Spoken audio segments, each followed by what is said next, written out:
15 years of marriage teaches you many things. For example, you learn that romance eventually gets replaced by discussions about dishwasher tablets. You learn that date night means eating takeout while one kid has a fever, and the other is trying to convince you that dinosaurs would definitely win against superheroes. And you learn that if your wife says, "I'm fine," what she really means is, "You have approximately 12 seconds to figure out why I'm not fine." My name is Miles Carter.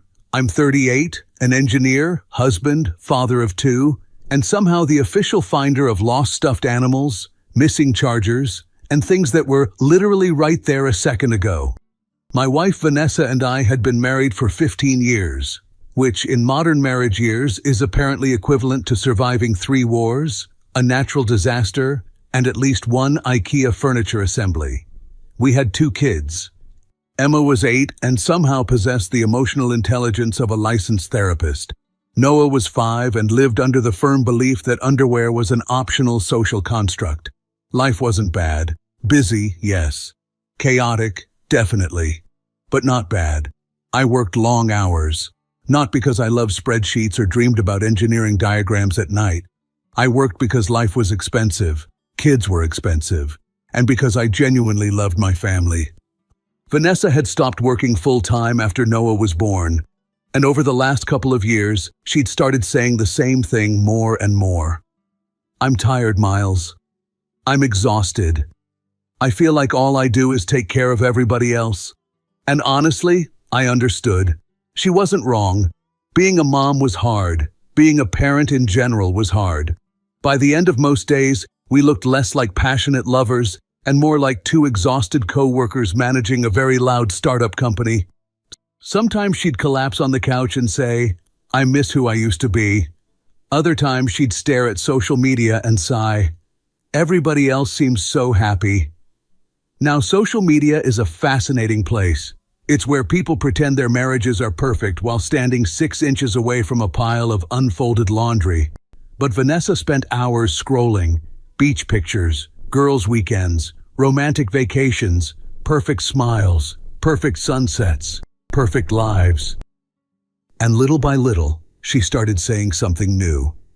"I deserve a break," which, to be fair, she probably did. So when our 15th anniversary approached, I decided I wanted to do something special. Not flowers, not jewelry, not another kitchen appliance disguised as a gift. No husband survives that mistake twice. I wanted something bigger, something that reminded us who we were before school lunches, dentist appointments, and arguing over whose turn it was to buy toilet paper. So for almost a year, I quietly saved money, extra projects, overtime, skipped buying myself things, no new tools, no motorcycle upgrades, no ridiculous gadgets engineers convince themselves they absolutely need. I put everything aside, and eventually I booked it. 2 weeks in Greece, a beautiful resort, family activities for the kids, private beach, a romantic anniversary dinner, and, because apparently I enjoy setting impossibly high expectations for myself, I even contacted the hotel to organize a surprise. Flowers, candles, a sunset table, everything. When I finally gave Vanessa the envelope, she stared at it in confusion. Then she opened it. Then she looked at me and started crying. Actual tears. For one horrifying second, I thought I'd somehow made a catastrophic mistake and booked the wrong dates, the wrong hotel, and possibly the wrong continent. But then she threw her arms around me. "Oh my God, Miles!" She was crying into my shoulder. "This is the best gift you've ever given me." Emma immediately asked, "Are we rich now?" Noah screamed, "I want to see sharks!" And Vanessa just kept smiling. For the first time in a long time, I saw the woman I married. Not the tired mother, not the stressed woman glued to Instagram. Just Vanessa. Beautiful, happy, excited. That night, after the kids were asleep, she leaned against me on the couch. "I needed this so much," she whispered, and I remember thinking, finally, we'll get some time together again. Finally, we'll stop being just mom and dad. Maybe we'll become husband and wife again. Looking back now, it's funny how sometimes the beginning of your biggest disappointment starts with your happiest memory, because at that moment, sitting on our couch with Vanessa asleep against my shoulder, I honestly believed I had just saved our marriage. I had no idea I'd accidentally paid thousands of dollars to become an international babysitter. The weeks leading up to the trip felt different, in a good way. Vanessa was excited, actually excited. She bought new dresses, spent hours planning outfits, started sending me pictures of Greek islands with captions like, "We're really going here." Even Emma noticed. "Mom smiles more now," she whispered to me one evening. And she was right. For the first time in years, our house felt lighter. I remember thinking maybe we'd just gotten lost somewhere along the way. Maybe we hadn't fallen apart. Maybe we were simply tired. And maybe all we needed was time. God bless optimism. The day finally arrived. The kids were practically vibrating with excitement. Noah had packed approximately 40 toy dinosaurs. Emma brought books, coloring supplies, and enough snacks to survive a minor apocalypse. Vanessa looked beautiful. Not Instagram beautiful, not filtered, not posed, just genuinely happy. As we stood in line at the airport, she grabbed my hand and squeezed it. "I still can't believe you did all this." I kissed her forehead. "You deserve it." Then her phone buzzed. She smiled, typed something. Another message arrived. Another smile. Another reply. I didn't think much of it. People texted. Normal. 10 minutes later, her phone buzzed again. And again. And again. Eventually, she laughed. "What?" I asked. "Nothing." Which, according to the Constitution of Marriage, usually means something. Chloe's being ridiculous. Ah, Chloe. Every marriage has a person you secretly wish lived 3 states away. For us, it was Chloe. Chloe wasn't evil. She wasn't one of those movie villains who tied people to train tracks and laughed maniacally. She was worse. She was recently divorced, which would have been fine. Except she'd turned her divorce into a religion. Every conversation somehow became a TED Talk called "Men Are the Problem." She loved saying things like, "You only live once. You deserve better. Stop sacrificing yourself for everybody." And her personal favorite, "You need to start putting yourself first." Now, on paper, none of those statements sound terrible. The problem was that Chloe's definition of self-care usually looked suspiciously similar to acting like nobody else existed. Vanessa and Chloe had become closer over the last year. Too close, if you asked me. Whenever Vanessa felt overwhelmed, Chloe would immediately tell her, "You need a girls' weekend. You deserve freedom. You're more than a wife and mother." Again, not terrible advice, until it slowly transformed into, "Your family is holding you back from your happiness." Anyway, I ignored the messages. We boarded the plane. The kids fought over the window seat. Noah dropped a dinosaur somewhere under another passenger's shoes and nearly launched an international rescue mission. Emma spent half the flight reading. Vanessa slept with her head on my shoulder. Honestly, it was perfect. By the time we arrived in Greece, I was relaxed for the first time in months. The resort looked incredible. Blue water, palm trees, beautiful weather. The kids immediately lost their minds. Emma shouted, "It's like a movie!" Noah screamed, "We live here now!" I was still laughing when Vanessa's phone buzzed again. She looked at the screen. Then she blinked. "No way!" "What? You're kidding me!" "What happened?" She stared at me, then laughed. "Miles, you're not going to believe this." I smiled. "Did we accidentally book the wrong country?" "No." She held up her phone. "Chloe's here." I frowned. "What do you mean here?" "She and 2 friends came to Greece too." "What are the odds?" I laughed. "Because the world is small sometimes." "Same island?" I asked. "Apparently." Then she added, "They're staying at a resort nearby." I shrugged. "That's funny. And honestly, At that moment, it really was funny. Coincidences happen. People travel. No big deal. But then Vanessa smiled down at her phone again, and something in that smile looked different. Excited. Really excited.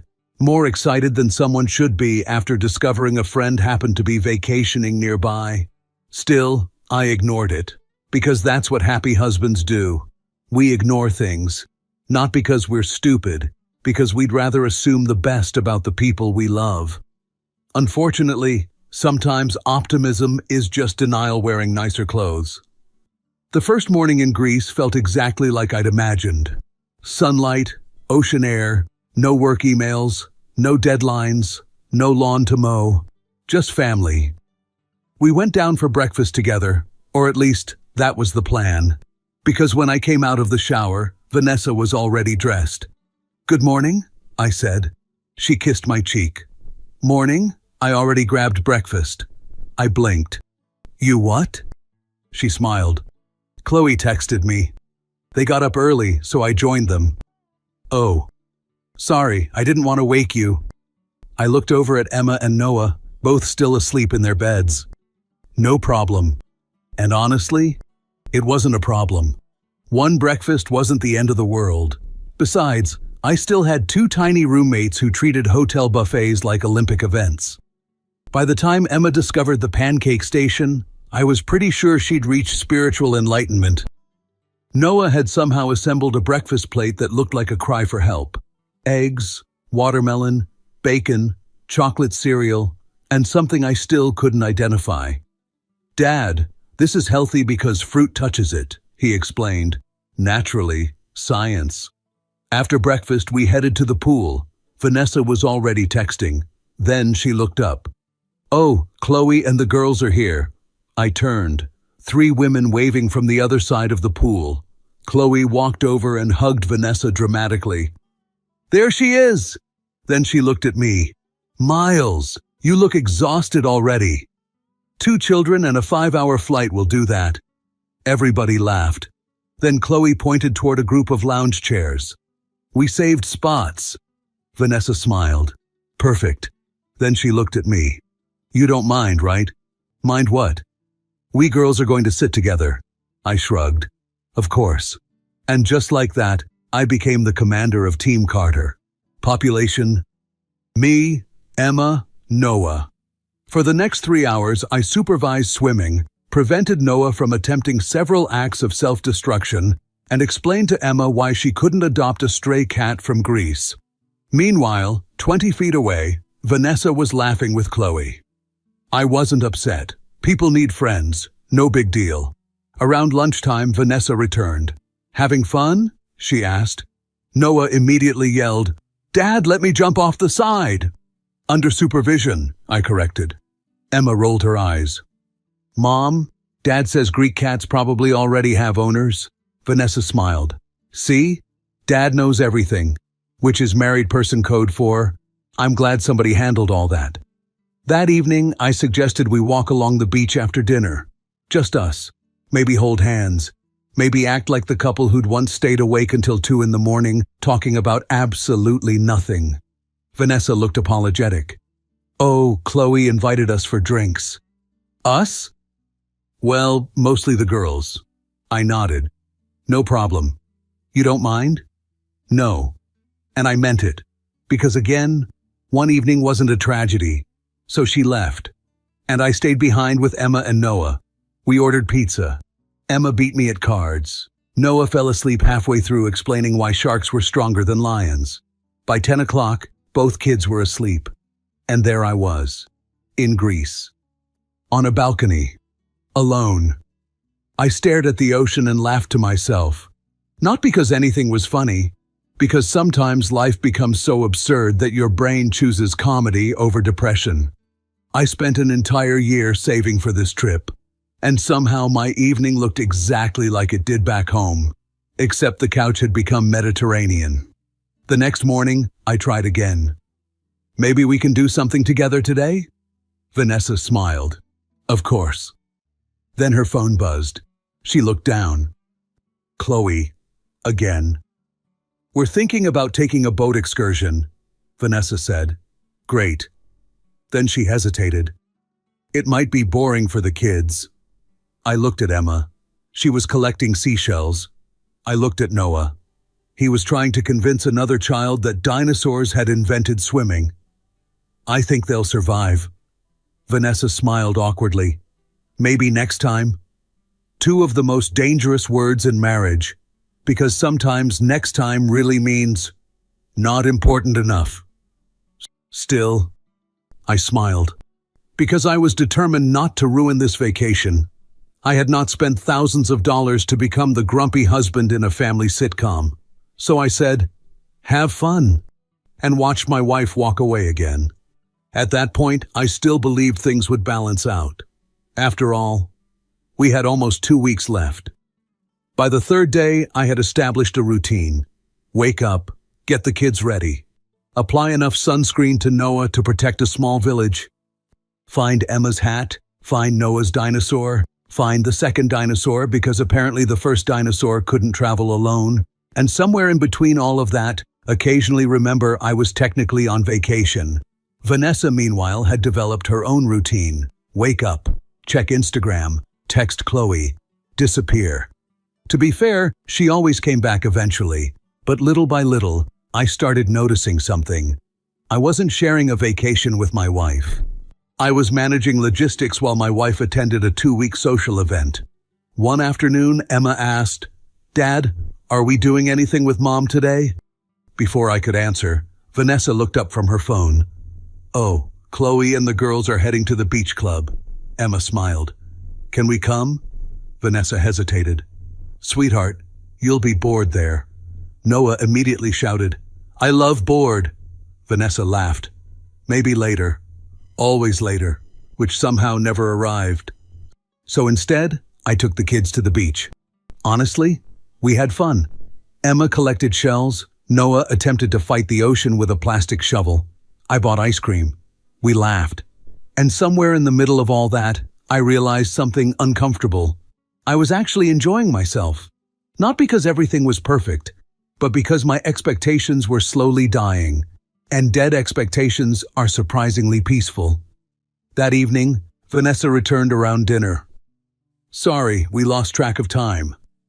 "No problem." "Did you guys have fun?" Emma nodded enthusiastically. "Dad buried Noah in sand." Noah proudly added, "I escaped." Vanessa laughed and kissed his head. Everything looked normal, which was the strange part, because nothing felt normal anymore. The next morning, I decided to make another effort. "How about we all go on that boat tour today?" Vanessa looked interested. Then her phone buzzed. I didn't even need to ask who it was. She smiled at the screen. "Oh no." "What?" "Chloe already booked us for something else." Meaning her, meaning the girls. "Maybe tomorrow?" she said. I smiled. "Sure. Tomorrow." Another member of the Dangerous Words family, related to later, and cousins with we'll see. So she left again, and I found myself back at the pool with Emma and Noah. At some point, I looked around and started laughing. Not loudly, just to myself. Emma noticed. "What?" "I just realized something." "What?" "I flew all the way from America to sit on a couch in Greece." She frowned. "There aren't couches outside." "The lounge chair counts," she giggled. "So you traded your American couch for a Greek couch?" "Exactly." Emma burst out laughing. Even Noah laughed, despite clearly having no idea why. For the rest of the trip, that became our joke. Whenever I sat down, Emma would grin and say, "Enjoying your Greek couch, Dad?" And honestly, those moments with the kids became the best part of my vacation. Unfortunately, that's when Phase 2 of Operation Miles begins his career in photography started. Apparently, Vanessa had discovered she was extremely photogenic in Greece. Every 20 minutes, "Miles, can you take one?" "Sure." "One more?" "Wait, the sun is weird." "Vertical this time." "Now record a video." "No, slower." "Can you get more ocean behind me?" By day 5, I had enough experience to apply for employment with National Geographic. I learned angles, lighting, timing, how to avoid strangers in the background. I became a one-man production company. And you know what? At first, I didn't mind, because husbands do stuff like that. We take pictures, we carry bags, we pretend we understand skincare products. That's marriage. But then one evening, after taking approximately my 900th photo, I sat down beside her. "Let's get one together." "Oh, later," she said absent-mindedly. Then she went back to editing pictures. A few hours later, while the kids slept, I opened Instagram. Vanessa had posted 6 pictures. Beautiful pictures. The ocean, sunsets, cocktails, smiling selfies. Caption, "Finally breathing again." Another post, "Girls trip energy." Another, "Needed this so much." I stared at the screen, then I swiped again, and again. Something felt strange. It took me several seconds to understand what it was. There wasn't a single picture of me. Not one. No husband, no anniversary vacation, no family, no Emma, no Noah. It looked like a completely different trip, like she'd come to Greece alone with friends. I actually laughed, because the absurdity hit me all at once. I had paid for the vacation, transported luggage, watched the kids, taken the pictures, edited some videos, and somehow I had become invisible, like some kind of middle-aged Greek myth, ancient protector of sunscreen and chicken nuggets. I closed Instagram, and for the first time since arriving in Greece, something uncomfortable settled in my chest. Disappointment, because suddenly I wasn't asking myself, "Are we having a good vacation?" I was asking, "Am I even part of this vacation?" By the 6th day, I had stopped trying to compete with Chloe. Not consciously, I just got tired. There's a certain point in marriage where you realize that constantly asking for attention starts feeling pathetic. So I focused on Emma and Noah. Honestly, they made it easy. Emma had somehow decided she was an archaeologist now. Every shell was a historical discovery. Every rock was possibly ancient. Noah had declared war on seagulls. The seagulls, to their credit, seemed equally confused. Meanwhile, Vanessa floated in and out of our days. Breakfast sometimes, dinner occasionally, random appearances throughout the afternoon, like a very attractive seasonal employee. One afternoon, I took the kids back to our room for a break. Noah had reached the stage of exhaustion where he became both emotional and sticky, a dangerous combination. Emma sat on the balcony reading. Noah fell asleep within 3 minutes. And since miracles apparently do happen, I decided to grab myself a coffee. The little cafe near the resort was almost empty. I ordered an iced coffee, and that's when I heard familiar voices. Chloe and Vanessa. They were sitting behind a row of decorative plants. Neither of them noticed me. At first, I wasn't paying attention. I wasn't spying. I wasn't trying to overhear anything. But then Chloe laughed, a loud, obnoxious laugh, and I heard her say, "Honestly, you're a genius." Vanessa laughed too. "What? You brought a free babysitter to Greece?" Both women laughed. Something inside me froze. Vanessa shrugged. "Well, he loves the kids." Another laugh. Then Chloe raised her glass. "To Miles." Vanessa grinned. "Seriously though, if I'd come alone, I would have had to pay for the kids' club." More laughter. "And let's be honest," Vanessa added, "he's happier with them anyway." I don't remember standing up. I don't remember walking away. I only remember one strange thought entering my head. 15 years together, and somehow I'd become a budget-saving strategy. Not a husband, not a partner, a walking coupon. I went back to the room. Emma looked up from her book. "Dad?" I smiled. "Everything okay, kiddo?" She studied my face. That child noticed everything. "Did somebody make you sad?" I sat beside her. No, which was technically true, because sadness wasn't what I felt. This felt heavier. That evening, Vanessa returned around sunset. She smiled. "We should start getting ready soon." I blinked. "For what?" "Our anniversary dinner tomorrow." And suddenly, for the first time in days, I remembered. The dinner. The surprise, the flowers, the gift, the reservation I'd arranged months ago. And despite everything that had happened, I felt hopeful again. Because surely she'd care about that. Right? The next day, I woke up excited. Stupidly excited. Like an idiot in a romantic comedy who clearly hasn't read the script yet. While Vanessa slept, I slipped out to finalize everything with the hotel staff. They had done an incredible job. Private table, sunset view, candles, flowers, special dessert, everything. I even had a necklace hidden in my suitcase. Nothing insanely expensive, just something beautiful, something meaningful. Because despite everything, I still loved my wife. I spent the entire day in a good mood. Emma noticed. "Dad, why are you smiling so much?" "Because today is special." "Because of the anniversary?"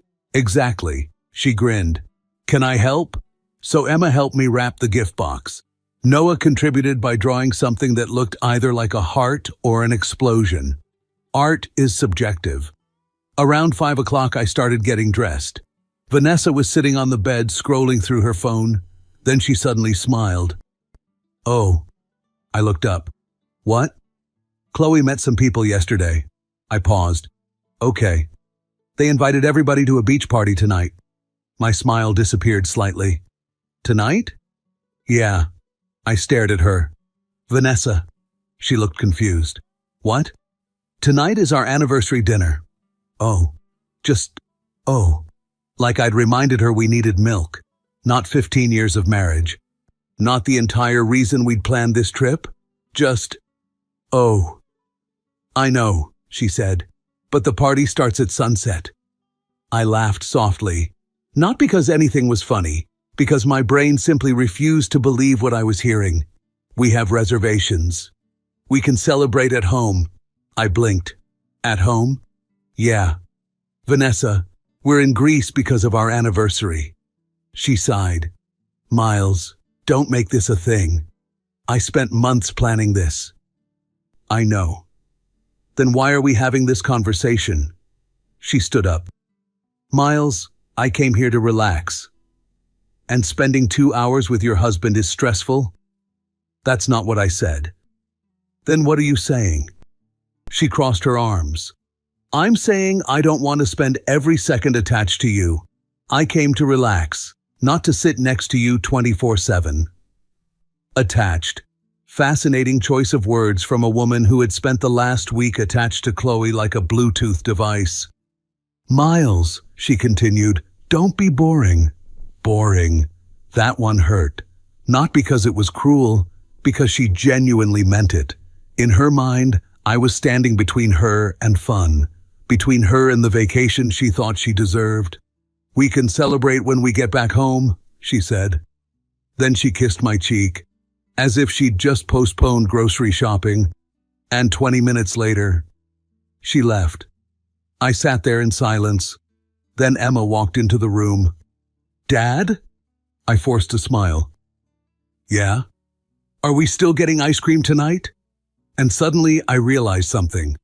I still had 2 people who were excited to spend time with me. So I put the necklace back in the box, picked up my keys, and said, "You know what?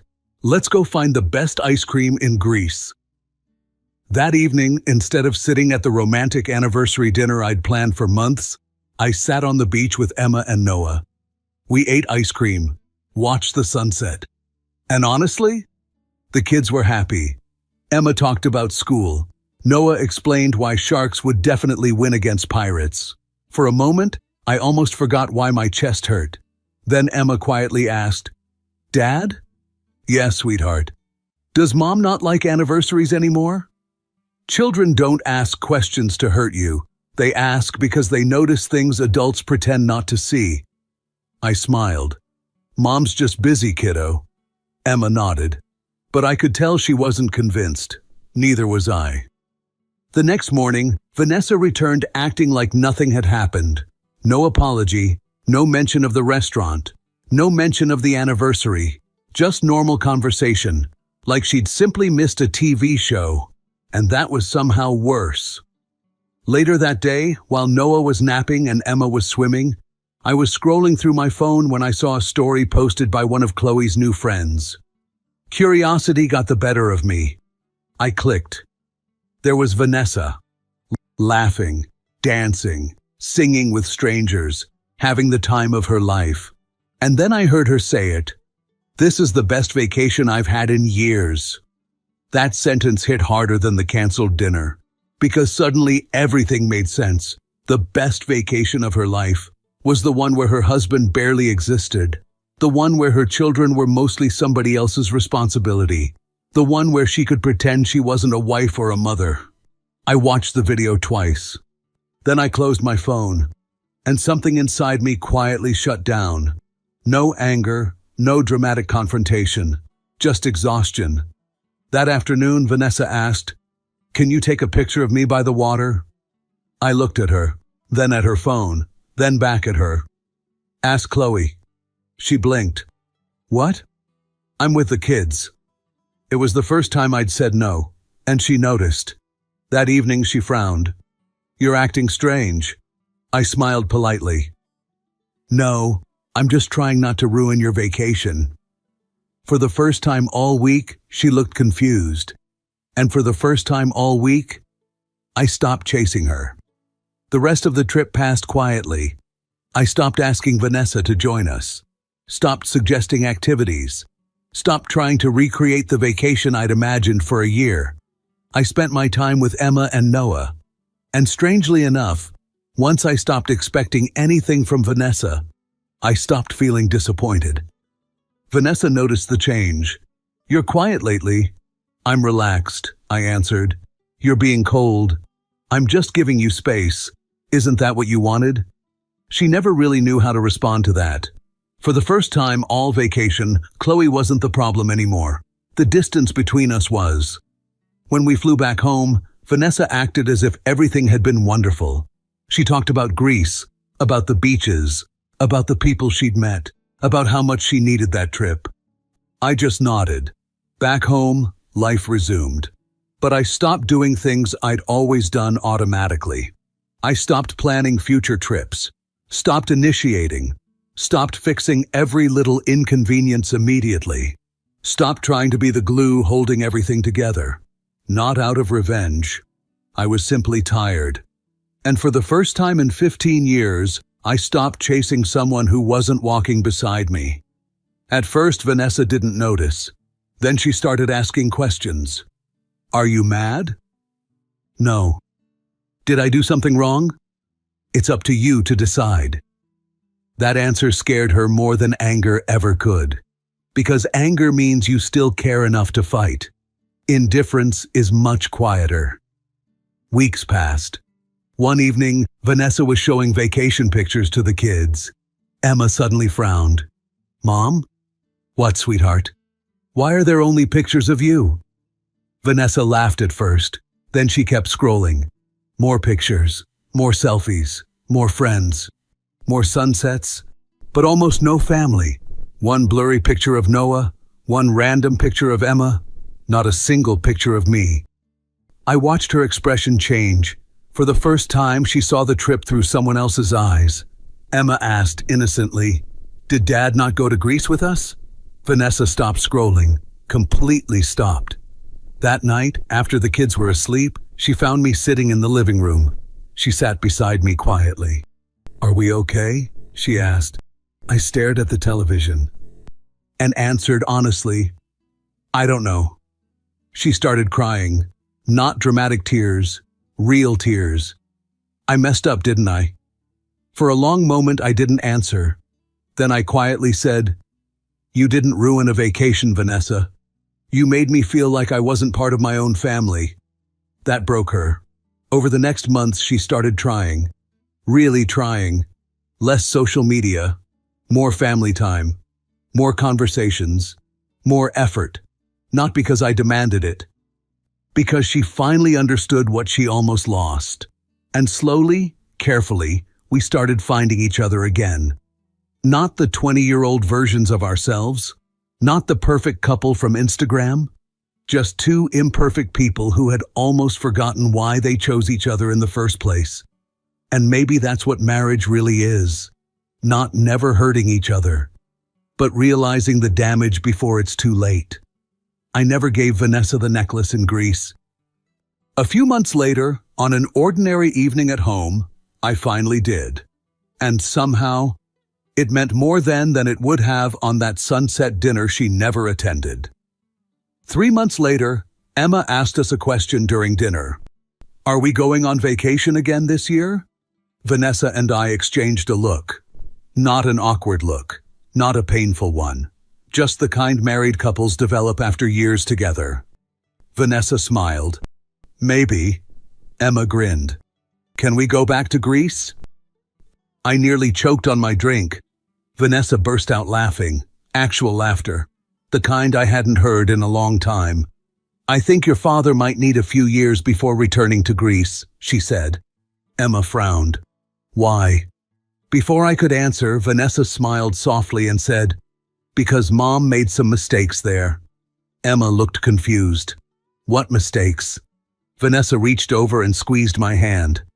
I forgot what was important. About you. Emma seemed satisfied with that answer. Noah, meanwhile, was busy explaining why dinosaurs would have enjoyed airplanes. Some things never change. Later that night, after the kids were asleep, Vanessa and I sat together on the couch. The American couch, not the Greek one. She rested her head on my shoulder, and after a few quiet minutes, she smiled. You know something? What? If we ever go back to Greece, I raised an eyebrow. That's a brave sentence. She laughed. If we ever go back, Chloe isn't invited. Deal. And if I ask you to take 200 pictures of me, I'm charging by the hour. She laughed again. Then she looked at me, more seriously this time. I'm still sorry. I squeezed her hand. I know, but I'm happy that you made the right conclusions. And that was enough, because some apologies aren't proven by words. They're proven by what happens afterward. People like to believe marriages end with one huge betrayal, one dramatic moment, one terrible decision. But sometimes relationships die slowly. One ignored dinner, one broken promise, one small disappointment at a time. And maybe that's why they can heal the same way. One conversation, one apology, one ordinary evening at a time, and life went on. Not perfect, not Instagram perfect, just real. And honestly, after 15 years of marriage, real turned out to be enough. If you felt this story hit hard, drop a like, subscribe for more, and share your thoughts in the comments. Your support keeps Steelheart beating.